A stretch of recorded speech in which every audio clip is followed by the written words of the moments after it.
comfortable. All the main GC protagonists behind. All spread out across the road, and Latour and Gautier, I think, trying to drag Bardet in. 5 remaining then, and it says 13 seconds now. I still don't believe the clock, to be honest, and it's a gap that's holdable by a man who can time trial in a very difficult situation. Here we go, big kick on by everybody else. AG2 Le Mondial leading the chase. I think, to be honest, Gautier would have hoped for something out of today. 6 seconds, it can't decide when it wants to do that clock. I think it's more than that. Froome's actually gone over the latest crest. He'll be on a downhill to Passo Olimpico, and once he comes through that park, he's got one more climb, and then can he bring it in?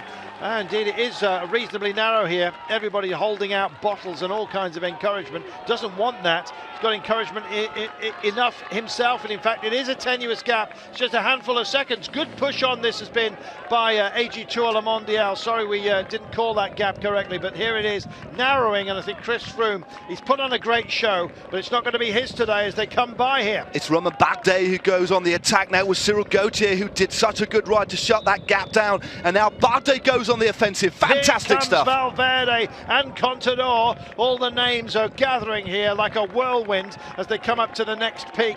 It'll be a very, very busy descent. Who's the best of them? Quite possibly the likes of Valverde, but Adam Yates is also still locked into this battle, as is Micah, and the others coming to join the fun. Soler's going to become an option again, I think, the young riders classification leader. What a finale this is. 5 kilometres to go. 4 will click by before you know it. And here is an excuse going to the front in the form of Soler. Where is Valverde? Doesn't have to push on at the moment. He's going to let the young classification man go for this. Well, what an attack that was by Marc Soler. Sat down, the Tour l'Avenir winner a couple of years back, opened up a bit of a gap, but it's Alberto Contador for Trek Segafredo in the red jersey who counters, neutralises the attack by the best young rider in this race. Valverde on his wheel. Fantastic scenes here in this race with only 4 kilometres to go, and an attack on the left-hand side. Yeah, this is that sub-indent, if you like, that will take us down to Olympic Park. They'll then have to climb up to the Estadio, the Olympic Stadium, and then it's downhill on that sinuous run to the line. And the way it's shaping up at the moment, any one of this, 20 riders we've got out front can win this today. Really, really hard to pick, but what a finale to this terrific race. 4 to go. Well, there's a couple of riders from Orica, Scott, in that group. We know Adam Yates is there. I think it looks like it's George Bennett of Team Lotto NL Jumbo in the mix. It looks like Vichot is also in that group at FDJ. We know how much power he has at the finish. A fascinating finale.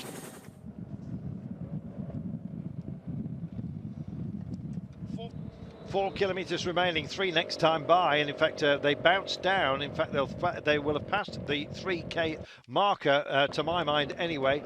In fact, there it is. They will dip now into a little crevice, if you like, down by the Olympic Park. In fact, they're sailing through it right now. I think Mike has got a good chance within this group. Several others as well. Valverde is hyper motivated to get yet another one. Is this Dan Martin who's sailing over to the centre? It is Dan Martin on the left-hand side. It's Alejandro Valverde who shuts Dan Martin down, but this is a real turn of speed by the Irishman, looking very, very strong and starting to open up a gap. In fact, this is a gap that may well stick.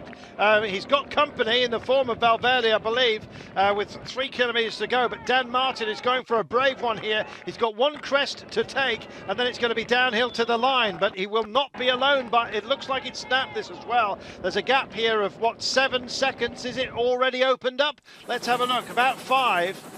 That's a modest one. In fact, Dan looks over and says, look, I can't do this all on my own, but we may well be able to form an alliance before we plunge daggers into each other here with 3 kilometres to go. It'll be 2 in a few moments' time as they'll hit the peak, and then it's downhill to the line. If they get cagey, there's going to be a problem here. Well, that was a stingingly brutal acceleration by Dan Martin. Not many riders in the world can follow Dan Martin when he opens up the afterburners on a climb like that. It took a rider of the calibre of Alejandro Valverde to match him. Now Valverde in the white leader's jersey takes a pull with Martin. It's between these two, surely. Valverde's not going to let this out of his grasp. He may well offer up a handshake to Dan Martin if he picks him at the line, but yet again Valverde, part of a phenomenal finale here. Yesterday with Impey, it was a great battle to the line. Valverde just pipped then, but he's got 2 stage wins here.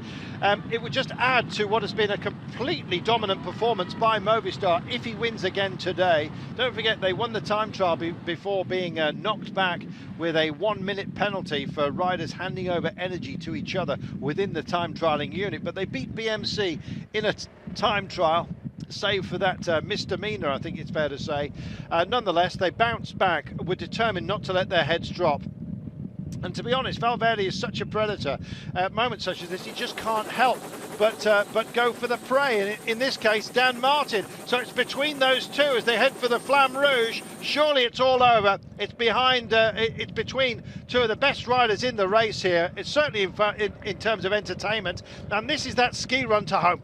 Dan Martin now takes it up at the front. The last thing he wants is a rider like Alejandro Valverde on his wheel. But both of these riders are very quick at the finish. Valverde potentially has the edge, but the bunch or the group behind it bearing down on their shoulders. They are. There's some quick men in there as well. Visho's right there. In fact, they've got their work cut out. I think Valverde is capable of delivering this. No disrespect to Dan Martin. He may well still have him at the line, but Valverde realises that with 300 metres to go, oh, here comes Orica. Orica Scott are on a charge here. I think Impey might have an option. Are they going to have enough time here? Dan Martin comes out of the saddle. Valverde goes for it. Visho's also involved. They're going to get eaten up, are they? Oh, I think they might well get caught just in the very last. Valverde wants this more than anybody. Oh, and he takes it.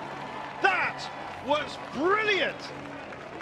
Brilliant stuff by Valverde. Talk about timing, talk about imposing your personality on an entire race. Well, chapeau. Just a remarkable win there by Alejandro Valverde. He shared the pacemaking with Dan Martin.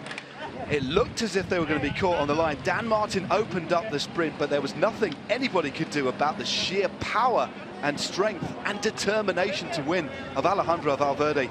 3 stage wins and the overall classification. You cannot take anything away from this rider. What a display. What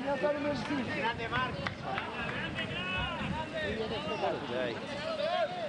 What a finale. And what a rider and what a champion we have in Valverde. Did Movistar come to this race and essentially just tear it up? In every regard, he is a hero. That was just what a fantastic final lap though for this race. We had numerous attacks. We had Geraint Thomas go on the offensive, then Chris Froome lit things up. Then we had Alberto Contador, Romain Bardet in the mix as well. And then what an attack by Dan Martin. Again, when he lights things up on these short, steep climbs, hardly anybody can match him. And Valverde was really on the ropes, just about managed to get in contact. Took a couple of breathers, they then relayed. This is the moment, this is the sprint here. Valverde, of course, in the centre, in the white. But look behind, the group bearing down. There just wasn't enough tarmac left, but it was amazingly close. Visho on the right-hand side, but straight as an arrow, Alejandro Valverde just takes the stage by a bike length. absolute brilliant.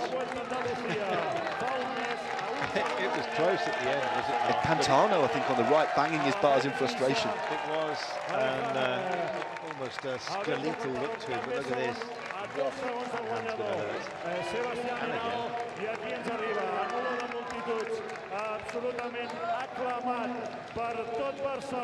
That's great bike racing.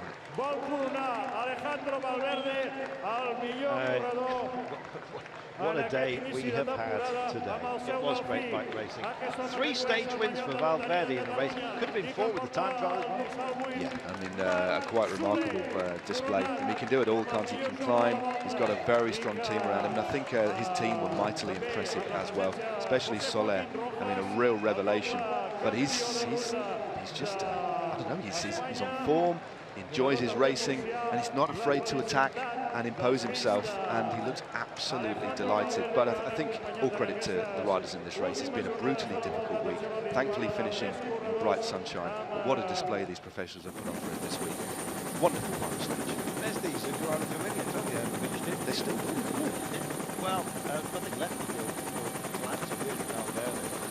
What an amazing race he's had. If you they won the time trial before that the imposition of that penalty. But he wins stage 2. He wins stage, the Queen's stage, of course, ahead of Chris Froome. Froome was wonderful today. It was great to see him issuing capital which we're always willing to accept. He He then finishes runner-up on that impressive day yesterday when he quoted himself at the very last in a sprint for the line. And he's runner-up again today. Just brilliant. Well, with that was his 6th win of the season, which basically leads into his 7th win of the season. So he's won the final stage of the Volta Catalunya, and this will be his 2nd overall win, making it his 7th win of the year.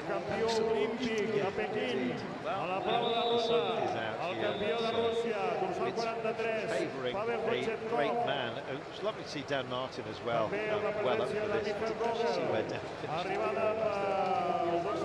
I think Dan just about held on to a spot in the top 5, but Dan again is a rider with this never say die attitude. If there's an opportunity that presents itself and he's feeling good, he goes for it, and he did, and it was a really impressive display of power by Dan Martin. I thought for a moment he might have dispatched everybody, including Alejandro Valverde, but he had Valverde win for company. That isn't always a good thing. Obviously he can help with the pace making, but Valverde is so sharp at the finish. He can win, you know, big group sprints as well as being a prodigiously talented climber. But look at this, he looks on the right hand side. Dan Martin, a sat down sprint from Martin there, trying to empty the tank himself.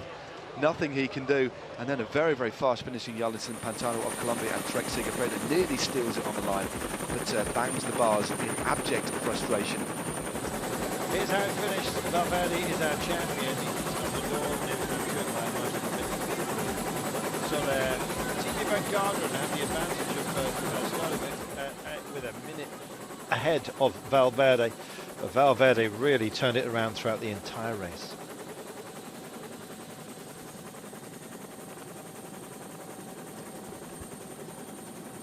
There's your top 10 and some great names within it.